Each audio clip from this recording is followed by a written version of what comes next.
Conventional preference list क्या रहती है, यानी कि कन्वेंशनल काउंसलिंग क्या रहती है, पारंपरिक जो सब करते हैं टॉप पे ऊपर जो है तो टॉप के मेडिकल कॉलेजेस लिस्ट बनाते टाइम पे नीचे थर्ड क्लास मेडिकल कॉलेजेस, और मैजिक प्रेफरेंस लिस्ट क्या है, मैजिक काउंसलिंग क्या है वो।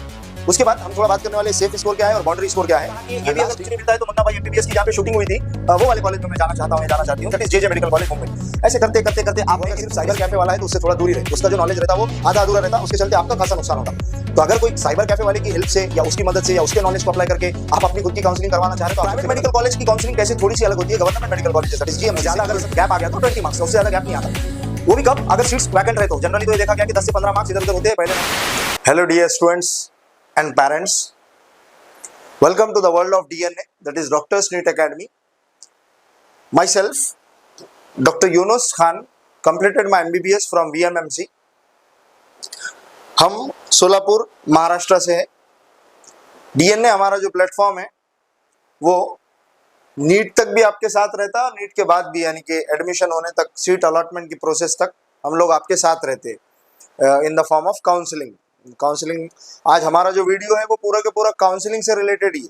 जैसे कि मैं आपको अगर बताता चलूँ तो मेरा मेजर जो कंसर्न है वो प्रेफरेंस लिस्ट क्या है, इस पे है। इस वीडियो में हम जो डिस्कस करने वाले हैं। दूसरा, इस वीडियो में हम डिस्कस करने वाले हैं कन्वेंशनल प्रेफरेंस लिस्ट क्या रहती है, यानी कि कन्वेंशनल काउंसलिंग क्या रहती है, पारंपरिक जो सब करते हैं टॉप पे ऊपर जो है तो टॉप के मेडिकल कॉलेजेस लिस्ट बनाते टाइम पे नीचे थर्ड क्लास मेडिकल कॉलेजेस, और मैजिक प्रेफरेंस लिस्ट क्या है, मैजिक काउंसलिंग क्या है वो। उसके बाद हम थोड़ा बात करने वाले सेफ स्कोर क्या है और बाउंड्री स्कोर क्या है। एंड लास्टली हम बात करने वाले हैं जीएमसी और प्राइवेट मेडिकल कॉलेजेस, इनमें एडमिशंस कैसे होते हैं। ये पॉइंट काफी इंपॉर्टेंट है, ये वाला पेज, क्योंकि आप अगर इसको अच्छे से समझोगे तो आप फ्रॉड से बचोगे। एनआरआई कोटा या फिर मैनेजमेंट कोटा के नाम पे जो फ्रॉड्स होते हैं उनसे बचने के लिए ये लास्ट का मैंने स्लाइड ऐड किया हूँ, आपको समझ जाएगा क्या बोलना चाहता हूँ। तो चलिए फिर मैं शुरू करता हूँ। सबसे पहले प्रेफरेंस लिस्ट क्या है। देखो अभी अपन इसको हमारा मैजिक काउंसलिंग के प्रोग्राम को भी आप लोग का काफी प्यार मिला। जहाँ तक मुझे अभी याद है 4,500 लोग मैजिक काउंसलिंग इस प्रोग्राम से जुड़ गए हैं। आपको भी अगर हमारे मैजिक काउंसलिंग के प्रोग्राम से जुड़ना है तो मेरी आपसे गुजारिश है कि पहले आप हमारे पूरे चैनल पे जितने वीडियोस है वो वीडियो अच्छे से देखो।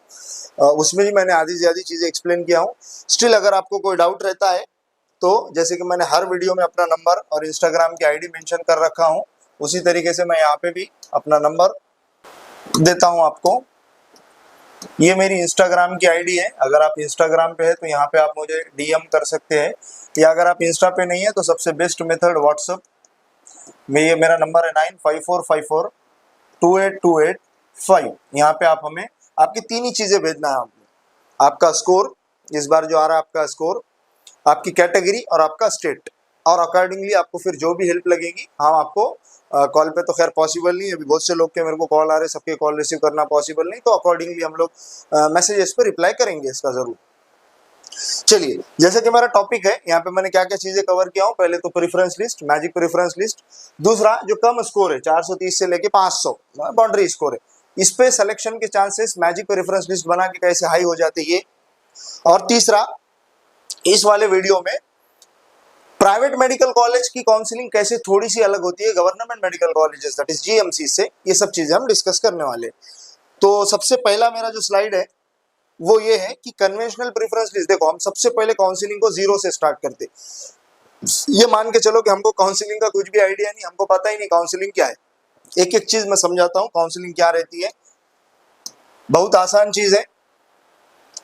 इमेजिन कि आपका रिजल्ट आ गया, अभी मालूम नहीं, मेरा पिछला वीडियो आप देखना कि रिजल्ट और ओएमआर कब आएंगी, और जो है तो अगला मध्य प्रदेश हाईकोर्ट के आगे के और क्या हियरिंग्स होने वाले हैं 5 जून के बाद, क्या क्या डेवलपमेंट्स हो सकते हो मैंने उसमें बताया।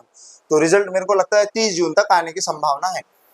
अभी पहले समझते अपन कन्वेंशनल काउंसलिंग क्या है। देखो सबसे पहले आपका नीट 2025 का रिजल्ट अनाउंस हो गया, मान के चलो नीट 2025 का जो रिजल्ट है वो अनाउंस हो गया। इसके बाद एक 15 दिन के गैप से, 15 डेज के गैप से स्टार्ट होती है रजिस्ट्रेशन। मैं पहले बात कर रहा हूं एआईक्यू की। अभी कुछ स्टेट जो है वो एआईक्यू के साथ ही अपना रजिस्ट्रेशन स्टार्ट कर देते हैं, मतलब कि 15-20 दिन के गैप से। कुछ स्टेट जो है वो जैसे तेलंगाना, आंध्र प्रदेश, महाराष्ट्र, इनकी काउंसलिंग थोड़ी सी लेट स्टार्ट होती है 85% की। हम जो बात कर रहे हैं अभी किसकी बात कर रहे हैं, हम बात कर रहे हैं 15% की। अच्छा, आपने क्या किया, फिर रजिस्ट्रेशन स्टार्ट हुआ, आपने साइबर कैफे पे जाके, देखो कभी भी एक बात याद रखना, जो आपकी काउंसलिंग करवाता वो अगर सिर्फ साइबर कैफे वाला है तो उससे थोड़ा दूर ही रहे, उसका जो नॉलेज रहता वो आधा अधूरा रहता, उसके चलते आपका खासा नुकसान होता। तो अगर कोई साइबर कैफे वाले की हेल्प से या उसकी मदद से या उसके नॉलेज को अप्लाई करके आप अपनी खुद की काउंसलिंग करवाना चाह रहे हैं तो आप सबसे गलत है। वो लोग का काम क्या रहता है, हर साल बस वो फॉर्म भरते हैं, वो फॉर्म के बेस पे वो जो है तो आगे अगर किसका नंबर 600 है उसका कोई भी साइबर कैफे पे या फिर मोबाइल में भी घर पे भी अगर भर दिया मैंने तो सिलेक्शन तो वैसे ही होना है। एक्चुअल जो समझ है उनको समझ नहीं रहती, वो क्या करते आप लिस्ट देते, वो लिस्ट को कॉपी पेस्ट करते, कॉलेजेस भर देते, आपका नंबर आपका सिलेक्शन हो जाता, इसमें उसका कुछ भी कमाल नहीं, इसमें कमाल आपका है। तो साइबर कैफे वाले को अगर आप काउंसलर बना रहे होंगे तो थोड़ा सा सावधान हो जाए। अच्छा, 15 दिन का गैप हुआ, फिर रजिस्ट्रेशन जो है तो AIQ का स्टार्ट हुआ, यहाँ से काउंसलिंग स्टार्ट होगी अभी जहाँ से रजिस्टर आपने करवाया। इसके बाद क्या होगा मालूम क्या, मैं इसको थोड़ा इधर लेता हूँ। इसके बाद क्या होगा, कॉलेजेस का सीट मैट्रिक्स आएगा।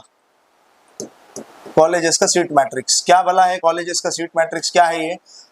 इंडिया के अंदर कितने मेडिकल कॉलेजेस है जो काउंसलिंग में पार्टिसिपेट कर रहे 2025 में, हर मेडिकल कॉलेज में कितनी सीट्स है, उस वाले मेडिकल कॉलेज में कितने MBBS के सीट्स या फिर BMS BHMS के सीट्स कैटेगरी वाइज है। कैटेगरी वाइज मतलब कि OBC SC ST EWS general, इनके कितने कितने सीट्स है, इसको कहा जाता है सीट मैट्रिक्स। तो फिर ये अनाउंस होगा, नेक्स्ट स्टेप ये होगी, पहले शुरू रजिस्टर करवाया हमने, उसके बाद कॉलेज का सीट मैट्रिक्स आया।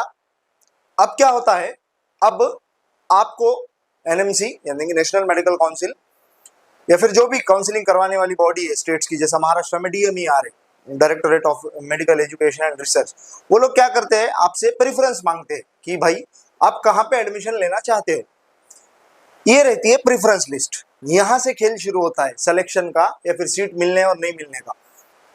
क्या है प्रेफरेंस लिस्ट, शॉर्ट में बताता आसान तरीके से एकदम, बहुत इंपॉर्टेंट चीज है ये, मैं बात कर रहा हूं अभी प्रेफरेंस लिस्ट की। क्या रहती है प्रेफरेंस लिस्ट, इसको समझते हैं क्योंकि सबसे इंपॉर्टेंट चीज यही रहती। तो अब मान लेते अपन AIQ का जो है तो NMC ने आपसे प्रेफरेंस लिस्ट मांगी, यानी कि प्रेफरेंस फॉर्म जो रहता है वो ओपन हुआ और आपको अब फिल करना है कॉलेजेस। तो क्या रहती है प्रोसेस, सब लोग क्या करते हैं कन्वेंशनल, क्योंकि अपना टॉपिक ही जो है वो क्या है कि हम बात कर रहे हैं कन्वेंशनल और मैजिक, क्या डिफरेंस है इसमें। मैजिक ये पूरा मेरा टर्म है अपना खुद का। देखिए अभी आपने क्या किया, आपसे प्रेफरेंस लिस्ट मांगी गई, आपने डाला कि भाई पहले नंबर पे फर्स्ट नंबर पे मैं जाना चाहती हूँ या मैं जाना चाहता हूँ मौलाना आजाद मेडिकल कॉलेज। दूसरे पे आपने बोला कि अगर ये नहीं मिलता है तो मैं जाना चाहूंगी VMMC, that is Vardhman Mahavir medical college. आपने बोला ये दोनों भी अगर नहीं मिलते हैं तो तीसरा मैं जाना चाहती हूँ CMC Vellore, Christian medical college Vellore, काफी मशहूर कॉलेज है मेडिकल कॉलेज। आपने कहा कि ये भी अगर मुझे नहीं मिलता तो मैं जाना चाहती हूँ KGMU।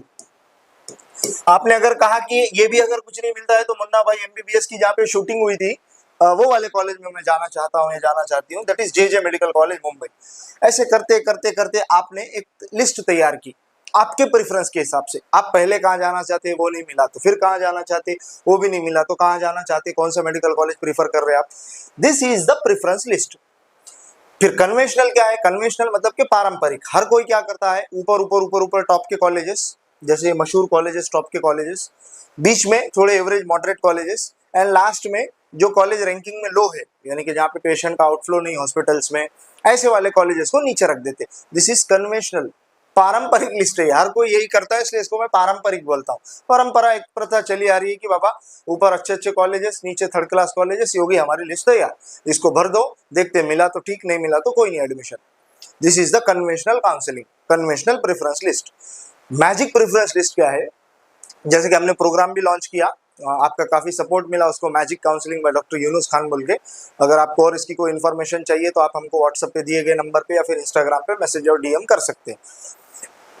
जैसे कि और एक चीज के हमारे वीडियोस को व्यूज तो भर भर के मिल रहे हैं, आपका इसके लिए बहुत बहुत शुक्रिया, बट सब्सक्राइबर्स हमारे नहीं बढ़ रहे। तो मेरी गुजारिश है आपसे कि हम लोग जितनी मेहनत करके डेटा एनालिसिस डेटा कलेक्ट करना, हम 7 डॉक्टर्स की टीम है, 7 डॉक्टर्स की हमारी टीम है, तो हमारे लिए आप एक छोटा सा सब्सक्राइब और अगर वीडियो बहुत अच्छा लगा तो लाइक और शेयर भी कर दीजिए ताकि हमारा हौसला जो है वो बना रहे और अच्छी अच्छी इन्फॉर्मेशन आप तक लेके आते रहे। चलिए ये होगी बात कन्वेंशनल काउंसलिंग की। अब बात करते हैं अपन मैजिक काउंसलिंग की। अब सोच के देखो मैंने क्या किया, एक कोई स्टूडेंट आया मेरे पास, एक स्टूडेंट आया, उसका स्कोर जो था वो मान लो 522 है, इस वाले स्टूडेंट का 522 स्कोर है, और कट ऑफ पहले राउंड का गया, फर्स्ट राउंड का मान लेते अपन, और राउंड जो रहते हैं वो कितने रहते हैं, राउंड 1, राउंड 2, राउंड 3, जनरली बता रहा हूँ किस किस स्टेट में 2 ही राउंड डायरेक्ट मॉपअप शुरू होता, फिर जनरली राउंड 1, राउंड 2, राउंड 3, उसके बाद शुरू होते हैं मॉपअप्स, जिसको कुछ स्टेट्स में स्पॉट एडमिशन बोलते हैं, जो कि ऑफलाइन भी रहते हैं ऑनलाइन भी रहते हैं डिपेंडिंग अपॉन द स्टेट्स। अच्छा, 522 पे मेरे पास एक स्टूडेंट है और पहले राउंड का जो कट ऑफ है वो है फॉर एग्जांपल 542। इस वाला स्टूडेंट, ये वाला स्टूडेंट इससे कट ऑफ रेंज से बहुत दूर है। अपन क्या करेंगे, अब सेकंड राउंड के लिए इसकी मैजिक प्रेफरेंस लिस्ट तैयार करेंगे। मैजिक प्रेफरेंस लिस्ट, अगेन क्या बोला है ये मैजिक प्रेफरेंस लिस्ट, जो अभी मैंने लिस्ट बताया था आपको, मौलाना आजाद मेडिकल कॉलेज, फिर वर्धमान महावीर मेडिकल कॉलेज, फिर क्रिश्चियन मेडिकल कॉलेज, वेल्लोर, वो कन्वेंशनल लिस्ट से ना जाते हुए हम क्या करेंगे, लास्ट ईयर मान लो इस वाले कैंडिडेट का जो रैंक है इस साल 2025 में, इस वाले बंदे का रैंक है मान के चलते अपन 27,000 पे लास्ट ईयर कैंडिडेट को क्या मिला था, कहाँ पे एडमिशन मिला था, मैं वैसा मेडिकल कॉलेज जहाँ पे उस लास्ट ईयर में एडमिशन मिला था 27,000 रैंक पे, वो उठा के लिस्ट में पहले नंबर पे सेट कर देता। फिर और आसपास के रैंक्स पे कौन से मेडिकल कॉलेजेस कैंडिडेट्स को अलॉट हुए थे वो दूसरे पे तीसरे पे, क्या हम टॉप कॉलेजेस को पूरी तरीके से अवॉइड करते? देखो, अगर अवॉइड करे भी और नहीं भी करे तो कोई फर्क नहीं पड़ता। क्यों? क्योंकि मौलाना आजाद मेडिकल कॉलेज में इस स्कोर पे तो सीट मिलने से रही। इनफैक्ट इस स्टूडेंट को अब इसका चांस तो बहुत कम हो गया ना, क्योंकि फर्स्ट राउंड से मॉपअप आने तक ज्यादा डिफरेंस नहीं आता है, 20 मार्क्स ज्यादा, बहुत एकदम ज्यादा अगर गैप आ गया तो 20 मार्क्स का, उससे ज्यादा गैप नहीं आता। वो भी कब, अगर सीट्स वैकेंट रहे तो। जनरली तो ये देखा गया कि 10 से 15 मार्क्स इधर उधर होते हैं पहले राउंड से मॉपअप राउंड का डिफरेंस, राउंड 1 का और मॉपअप का, तब भी इस वाले कैंडिडेट को कहीं सीट तो मिलने वाली नहीं है। क्या बुरा है अगर मैं इस पे चांस लूं, प्रेफरेंस लिस्ट को मैं तोड़ मरोड़ के, मेरी जबान में उसको मैं बोलता हूँ तोड़ना मरोड़ना, अगर मैं उसको ऐसे जोड़ तोड़ करके प्रेफरेंस लिस्ट को इस वाले कैंडिडेट पे चांस लूं, क्या पता इसका एडमिशन हो जाए, क्या पता इसको सीट मिल जाए अच्छे मेडिकल कॉलेज में। ये रहती है हमारी मैजिक प्रेफरेंस लिस्ट, जहां पे मैं कन्वेंशनल को फॉलो नहीं करूंगा। कन्वेंशनल मतलब के पारंपरिक टॉप का मेडिकल कॉलेज ऊपर, थर्ड क्लास मेडिकल कॉलेज नीचे, ये नहीं करूंगा मैं क्या करूंगा, इस वाले कैंडिडेट का जो रैंक है, अगेन एक और वीडियो है मेरा मार्क्स वर्सेस रैंक, दोनों में रैंक इंपॉर्टेंट रहता। एक बार नीट का एग्जाम दे दिया, मार्क्स को भूल जाओ, अभी इंपॉर्टेंट है आपका रैंक। रैंक में भी कौन सा की बात हो रही, तो इंपॉर्टेंट है तुम्हारा AIR, that is all India rank.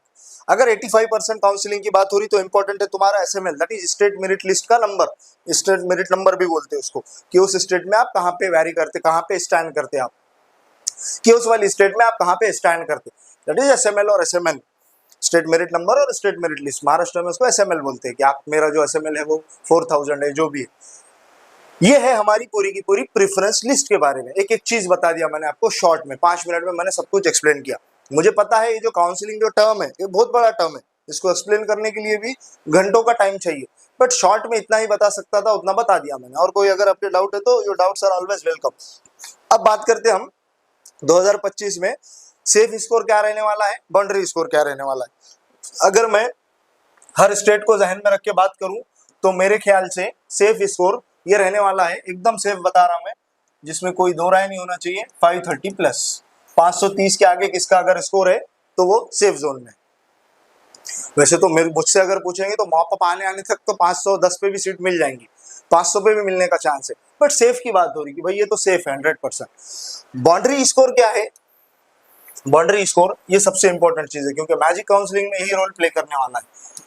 हर वो स्कोर जो अभी के मोमेंट पे, AIR आने के बाद तो एकदम 100% और तस्वीर क्लियर होगी, अभी के मोमेंट पे हर वो स्कोर जो 510 से कम है, 510 से, हर वो स्कोर जो 510 से कम है वो है बाउंड्री स्कोर।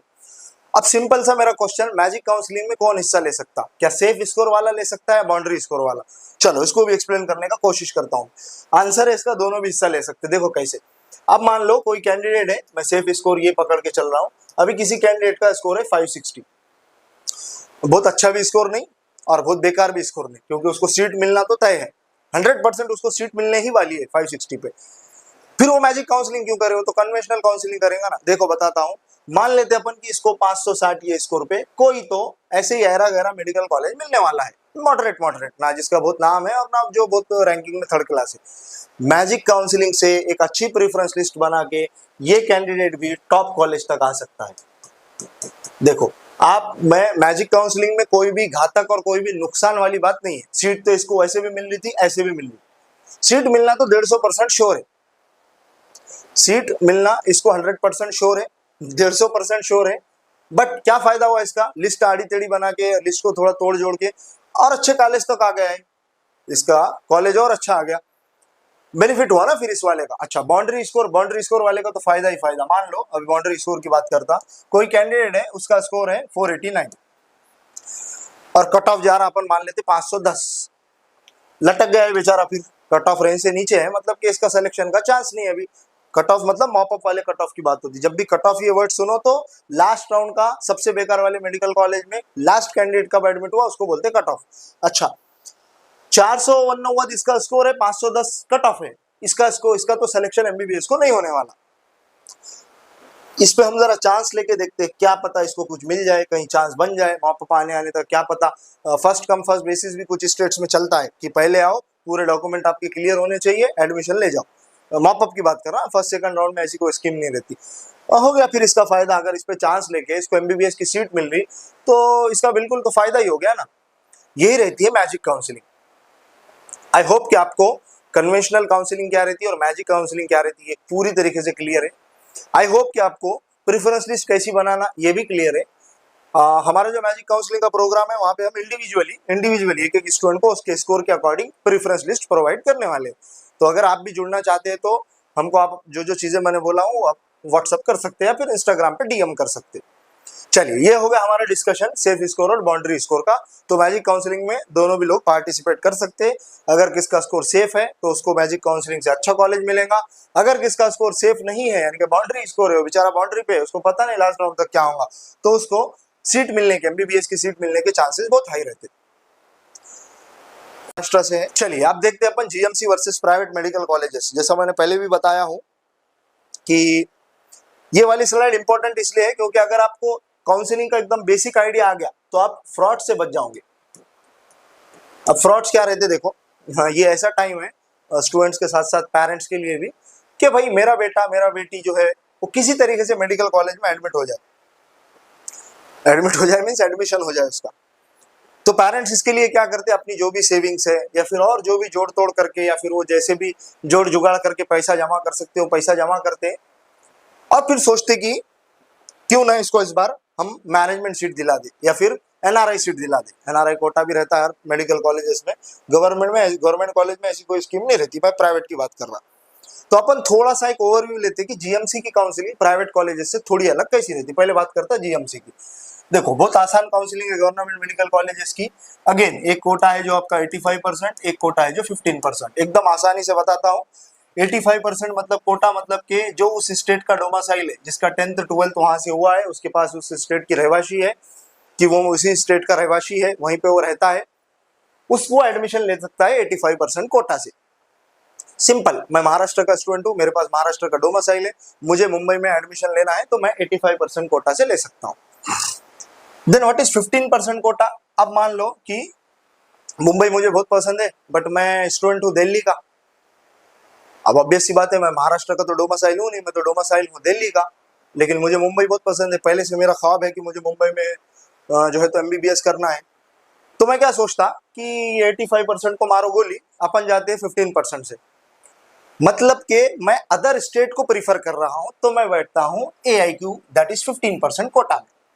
क्लियर, ये हो गई जीएमसी की काउंसलिंग, इतनी आसान। दो ही टाइप के सीट्स, खत्म। प्राइवेट मेडिकल कॉलेज में क्या दिक्कत रहती? प्राइवेट मेडिकल कॉलेज में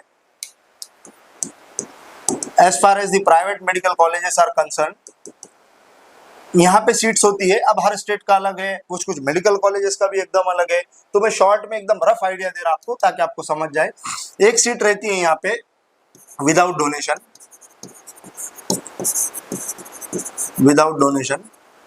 दूसरी सीट्स रहती है विद डोनेशन, विथ डोनेशंस, और तीसरी टाइप की सीट्स रहती है एनआरआईस। अभी एनआरआई सीट्स कुछ कॉलेजेस में है, कुछ प्राइवेट कॉलेजेस में नहीं है। तो अगेन ये एक बहुत अलग डिबेट है। विदाउट डोनेशन मतलब के आपको एक कॉलेज है, कॉलेज की जो फीस है वो पर मंथ है 9 लाख रुपीस पर ईयर। आपने बस उतनी फीस पे करना है और आपका जो एकेडमिक्स है वो कंटिन्यू होगा, ट्यूशन फी बेसिकली, और डेवलपमेंटल फी वो मिला के 11 लाख के आसपास चली जाती है अगर 9 लाख रुपए ट्यूशन फी है तो। ओके, विथ डोनेशन मतलब के कुछ मेडिकल कॉलेजेस ऐसे रहते हैं कि आपसे वो डोनेशन लेते, for example 80 lakh rupees plus आपने उनकी जो भी पर ईयर की फी है, पर ईयर की फी, वो फी पे करना है। This is with donation. तीसरा, एनआरआईस, ये वो कोटा रहता है एक्चुअल में बाहर से अगर कोई आके इंडिया में एमबीबीएस करना चाह रहा था उसके लिए, बट क्योंकि ये सीट्स खाली रह जाते तो मेडिकल कॉलेजेस जो रहते हैं उसके ट्रस्टीज वो ये ट्राई करती है कि भाई एटलीस्ट सीट तो भर जाए, तो फिर वो इंडिया के स्टूडेंट्स को भी ये सीट दे देते हैं। इसका क्या सीन रहता मालूम क्या, ये हर मेडिकल कॉलेज में अलग रहता है। जनरली ये जो फीस है आपकी 9 लाख, इसका 5 गुना यानी कि 45 लाख रुपीस पर ईयर, तो ये तो किधर से ही वर्थ नहीं है। 3 टाइप की सीट्स प्राइवेट कॉलेज की बात कर रहा, without donation, with donation, and third one is NRI quota. ये तीनों भी अगर मैं देखूंगा तो ये काफी एकदम जो है तो प्रीमियम, अगर कोई फैमिली है किसकी इकोनॉमिकल बैकग्राउंड एकदम तगड़ा है, कोई माँ बाप अपने बच्चों को 60-70 लाख रुपया दिला के एमबीबीएस करवाना चाह रहा है, अब उसको करना ही एमबीबीएस, तो वो तीनों भी ऑप्शन उसके लिए। एज अ डॉक्टर अगर मैं आपको सजेस्ट करूंगा तो मैं ये बोलूंगा कि अगर आपके पास 50 लाख, एटलीस्ट 50 लाख रुपए तो लग ही जाते प्राइवेट कॉलेज में, अगर आप ओपन से है तो। अगेन इसमें भी कैटेगरी अगर है तो बेनिफिट्स है, अलग अलग स्टेट्स के अलग अलग रूल्स है, वो एक अलग डिबेट। अगर आप मुझसे पूछोगे एज अ डॉक्टर, क्योंकि मैंने फील्ड को, एमबीबीएस को, मेडिकल फील्ड को एकदम करीब से जाना हूं इन 5 सालों में, तो मेरा आपको सजेशन है, अगर आपके पास 50-60 लाख रुपए डालने की आपकी इस्तेताअत है, आपकी अगर कंडीशन है, आपको अलाउ करती है ये चीज, तो उससे अच्छा है कि आप बिजनेस स्टार्ट करो। एमबीबीएस को इतना पैसा देके कोई इसको ज्यादा भाव देने की जरूरत नहीं, इतना सैचुरेशन है एमबीबीएस में। मैं अगर आपको बताऊं सैचुरेशन का हाल, सैचुरेशन मतलब के जस्ट एमबीबीएस करने के बाद भी बहुत से लोग बेरोजगार घूम रहे। पहले तो भी ऐसा होता था कि एमबीबीएस जस्ट हुआ तो मेडिकल ऑफिसर की पोस्ट जो है वो आपके लिए वेट करती थी आपका, कि आओ और मेडिकल ऑफिसर बन जाओ और अपनी स्टेट को सर्व करो। अभी मेडिकल ऑफिसर भी, उसकी भी जगह खाली नहीं है, मेडिकल ऑफिसर बनना भी एक चैलेंज हो गया अभी, क्योंकि डॉक्टर्स इस हिसाब से बढ़ रहे हैं अभी, और आगे आने वाले 5 सालों में 75,000 डॉक्टर्स फिर से बढ़ने वाले हैं, 75,000 सीट्स। इस साल ही 10,000 सीट्स का अनाउंसमेंट होने वाला था, लेकिन अभी तक तो कोई ऑथेंटिक गजेट नहीं आया हम तक। तो आप सोच के देखो, धड़ल्ले से डॉक्टर्स बढ़ रहे, एमबीबीएस का कोई खासा वैल्यू मुझे नहीं लगता कि एक 15-20 साल के बाद रहने वाला है। तो आप आपका डिसीजन जो है एकदम वाइसली, एकदम अक्लमंदी के साथ दिमाग लगा के लो। अगर मुझसे अगेन आप पूछोगे कि क्या सर प्राइवेट में एमबीबीएस वर्थ है, खास करके अगर कोई लड़की है तो, गर्ल चाइल्ड, मेरे ख्याल से तो answer is a big no. बिल्कुल भी आप एडमिशन मत लो प्राइवेट कॉलेजेस में। एडमिशन लेना 5 साल की फीस, क्योंकि एक छोटी सी मिसाल लेता मैं क्यों ये बहुत मुश्किल काम है। सोच के देखो, आपने एक मेडिकल कॉलेज में एडमिशन लिया, 11 लाख रुपए उसकी साल की फी है। आपका फर्स्ट ईयर का जब रिजल्ट लगेगा ना बेटा, फर्स्ट ईयर का रिजल्ट लगेगा, गवर्नमेंट मेडिकल कॉलेज वाले उस दिन खुशी मनाएंगे, वो लोग सेलिब्रेट करेंगे। आपके दिल में, प्राइवेट मेडिकल कॉलेज में अगर आपका एडमिशन है तो आपके दिलो दिमाग में उस मोमेंट चालू रहेगा कि अगले फीस का इंतजाम कहाँ से होगा, अगला 1 साल का फीस किधर से पे करेंगे हम लोग, 11 लाख का अरेंजमेंट इतने आसानी से कैसे होगा, क्या मैं डीबार तो नहीं हो जाऊंगा या हो जाऊंगी, क्या कॉलेज मेरे पे कोई सैंक्शंस तो नहीं लगाएगा। ये सब चीजें जो है तो मेंटली इंसान को बहुत डिस्टर्ब करते। अगेन मैं खुद एक डॉक्टर हूँ, इसलिए ये चीज आपको एकदम डीपली और बारीकी से बता रहा हूँ, क्योंकि मैं 3 साल से करियर गाइडेंस कर रहा हूँ, तो मुझे पता है कई लोग ऐसे हैं जिन्होंने अपनी जमीन, अपनी जायदाद सब कुछ बेच के medical college, private medical college में एडमिशन तो ले लिया, आज उनका एमबीबीएस कंप्लीट हुआ, बट उनके पास हाथ में तो कुछ भी नहीं, बिग जीरो। इसलिए मेरी आपको पर्सनल राय, मेरा पर्सनल सजेशन, और इसके बारे में अगर आपको खुल के बात करना है तो तैयार हूं मैं इसके लिए बात करने के लिए, अगर आपकी कोई भी क्वेरी है तो। बट सोच समझ के डिसीजन लो, क्योंकि ये बहुत बड़ा नंबर है, 50-60 लाख रुपया आज के दौर में, जहाँ पे इन्फ्लेशन इंडिया में जो है तो बेरोजगारी का दर इतना हाई है, वहां पे आप 50-60 लाख रुपए फूक दे रहे हैं एक छोटी सी डिग्री के पीछे, तो फिर काफी मुश्किल बात है ये। होप कि मेरी सब बातें आपको अच्छे से समझ आई होंगी, और जो भी आपकी बातें, हम अगला वीडियो हमारा, हाँ मैं एक टॉपिक मेरा ये रह गया कि फ्रॉड्स का क्या सीन है इसमें। देखो एक और चीज, फ्रॉड कैसा होता मालूम क्या, अब मान लो एनआरआई की सीट टोटली बार्गेनिंग सीट है, 45 लाख रुपए उन्होंने रेट फिक्स किया, बट वहां बार्गेन का चांस रहता, तो बीच में एजेंट्स आते कुछ कंसल्टेंसी के नाम पे। वो जो एजेंट्स रहते वो क्या रहते, साइबर कैफे वाले लोग हैं, 3-4 साल से काउंसलिंग करवा रहे, तो उनको लगता है कि उनको सब नॉलेज है, तो वो क्या करते, आप तक आते, आप पे अप्रोच करते, आपको बोलते कि 45 लाख रुपया रेट है, हम 42 में करवा के दे देते आपका पर ईयर का, आप तैयार है क्या, तो आप बोलते नॉर्मली मैं जाऊंगा तो 45 लगेंगे, अभी 42 में हो रहा, 3 लाख रुपए पर ईयर बच रहे मेरे, क्यों ना इनके थ्रू जाया जाए। एक्चुअल में वो बार्गेन करके सीट को डन करते हैं 30 लाख रुपए में, 10-10 लाख रुपया पर ईयर वो आपका खाते हैं। कौन? कंसल्टेंसी वाले। कंसल्टेंसी, अगर वो कंसल्टेंसी जो भी कंसल्टेंसी है या फिर जो भी आपको काउंसलिंग करवाना चाह रहा, आप पहले उसकी ऑथेंटिसिटी चेक करो। अगर वो कोई एक साइबर कैफे वाला था आज से 10-12 साल पहले, और वो जो है तो उसका सफर चलते चलते चलते वो यहाँ तक पहुंचा कि उसने एक बड़ा फर्म खड़े कर दिया, ऐसे के फ्रॉड में आप मत आओ, ऐसे कोई झांसे में मत आओ आप बिल्कुल भी। इंटरनेट का जमाना है, आपको जो भी मालूमात चाहिए इंटरनेट पे अवेलेबल है। आप लोग नीट में इतना अच्छा स्कोर कर रहे हैं, मतलब आप लोग अनपढ़ तो है नहीं, पढ़े लिखे लोग हैं आप सब। किसके भी झांसे में, किसके भी बहकावे में बिल्कुल भी मत आओ। आपको जो भी इंफॉर्मेशन चाहिए ऑथेंटिक सोर्स से लो। हम क्यों ऑथेंटिक है इसके लिए मैं नहीं बता रहा कि हमसे लो, हमें सही है बाकी सब गलत है, मैं ऐसा नहीं बोल रहा। मैं बोल रहा हूँ कि हमारी जो डीएनए की टीम है 7 डॉक्टर्स की, 7 डॉक्टर्स की हमारी जो टीम है, हमारा दिन रात का काम ही है। जब से आपका एग्जाम हो गया, अब लास्ट में जब काउंसलिंग के मॉपअप्स लगेंगे, तब तक हम इसी में रहते कि आपका किस तरीके से फायदा हो सकता, आपके कैसे पैसे बचाए जा सकते। क्योंकि हम जो जितने भी लोग हैं सब एकदम मिडिल क्लास बैकग्राउंड से यहाँ तक आए हैं, और हमको पता है कि माँ बाप कैसा पैसा अरेंज करके ये पैसा आप पे लगाते। स्टूडेंट्स की बात कर रहा हूँ, तो किसी के भी बहकावे में मत आओ आप। आपको अगर कोई ऑफर्स कर रहा है कि हाँ रशिया में एमबीबीएस कर लो, वहां पे से आने के बाद तो चांदी ही चांदी है, तो हमसे पूछो, हम बताएंगे आपको। एफएमजीज बोलते हैं उसको, फॉरेन मेडिकल ग्रेजुएट, उनका इंडिया में आने के बाद क्या हाल है हमसे पूछो, हम बता देंगे आपको। तो किसी के भी फ्रॉड में मत आओ आप। आपको अगर कोई हथेली पे जन्नत भी बता रहा होगा, हेवन ऑन द पाम, तब भी उसको आप बोलो कि ठीक है मुझे सब पता है और मैं बहकावे में आपके नहीं आऊंगा। यूट्यूब पे जो बाहर बड़े बड़े थंबनेल लगा के आप उसको देख के अंदर चल जाते हैं और फिर अंदर उनके बहकावे में, उनकी मीठी मीठी बातों में आ जाते हैं, आप ये भी मत करो। क्योंकि आप अगेन, आप इंटरनेट का दौर है, आप पढ़े लिखे लोग हैं, आपको तो सब पता है। तो किसी के भी बहकावे में हमको इस मोमेंट पे नहीं आना है। मैं क्यों बोल रहा बहकावा बहकावा बार बार? क्योंकि ये माँ बाप के लिए भी, पेरेंट्स के लिए भी और स्टूडेंट्स के लिए भी एकदम इमोशनल फेज है। किसने 3 बार, किसने 4 बार, किसने 2 बार रिपीट करा, फिर भी गवर्नमेंट सीट नहीं मिल रही। ऑब्वियस सी बात है, इमोशनल इंसान इमोशनली वीक रहता। इमोशनली वीक इंसान को अपने टारगेट में लेना सबसे आसान चीज, और ये कंसल्टेंसी वाले यही करते। ये लोग क्या करते हैं, आपका फायदा उठाते, आपके इमोशनल वीकनेस का फायदा उठाते।